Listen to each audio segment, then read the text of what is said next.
হঠাৎ দেখা শহরটা তখন বিকেলের নরম আলোয় ঢেকে গেছে। হাওড়া স্টেশনের চেনা ভিড়, ট্রেনের হুইসেল আর মানুষের ব্যস্ততার মাঝে দাঁড়িয়েছিল অর্ক, হাতে একগুচ্ছ বই, গন্তব্য বাড়ি। ঠিক তখনই স্টেশনের ৯ নম্বর প্ল্যাটফর্মের সিঁড়িতে দাঁড়িয়ে সে থমকে গেল। ভিড়ের উল্টো দিক থেকে আসছিল একটি মেয়ে, হালকা নীল রঙের কুর্তা, কানে ছোট ঝুমকো আর চোখে সেই চেনা চশমাটা।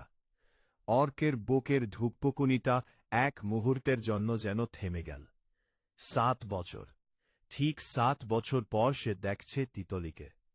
শেষবার যখন দেখা হয়েছিল তখন কলেজ ক্যাম্পাসে ঝুম বৃষ্টি পড়ছিল, আর আজ চারিদিকে তপ্ত রোদের পর গোধূলির মায়া।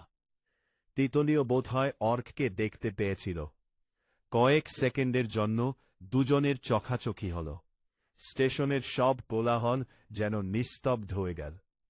অর্কের মনে পড়ে গেল সেই সব পুরনো দিনের কথা, একসাথে টিউশন যাওয়া, গঙ্গার ঘাটে বসে ঘণ্টার পর ঘণ্টা ভবিষ্যৎ নিয়ে গল্প করা, আর তারপর সময়ের টানে এক একজন এক এক দিকে হারিয়ে যাওয়া।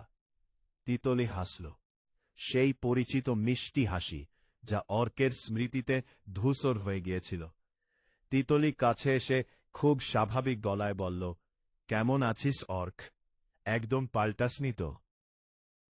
তুই তো শুনলাম ব্যাঙ্গালোর চলে গিয়েছিলি। হ্যাঁ, ছিলাম, কালই ফিরলাম, আর আজ দেখ স্টেশনেই তোর সাথে দেখা হয়ে গেল। তিতলি উত্তর দিল, দুজনে মিনিট ৫ কথা বলো। বর্তমানের চাকরি, সংসার আর ব্যস্ততার আড়ালে হারিয়ে যাওয়া সেই পুরনো বন্ধুত্বটা যেন এক নিমেষে আবার জীবন্ত হয়ে উঠল। স্টেশনে ট্রেনের ঘোষণা শোনা যাচ্ছিল।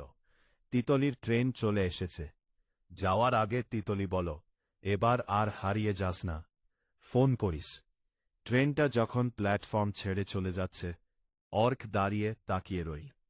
৭ বছর পর এই কয়েক মিনিটের দেখা অওয়ায়াটা যেন ওকে মনে করিয়ে দিল যে জীবন যতই বদলে যাক না কেন, কিছু স্মৃতি আর কিছু মানুষ মনের মণিকোঠায় ঠিক আগের মতোই থেকে যায়।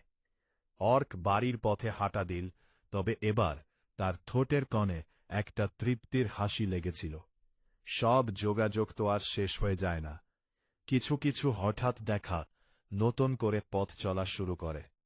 গল্পের শিক্ষা, জীবন আমাদের থেকে অনেক কিছু কেড়ে নিলেও মাঝে মাঝে এমন কিছু মুহূর্ত ফিরিয়ে দেয় যা আমাদের বেঁচে থাকার রস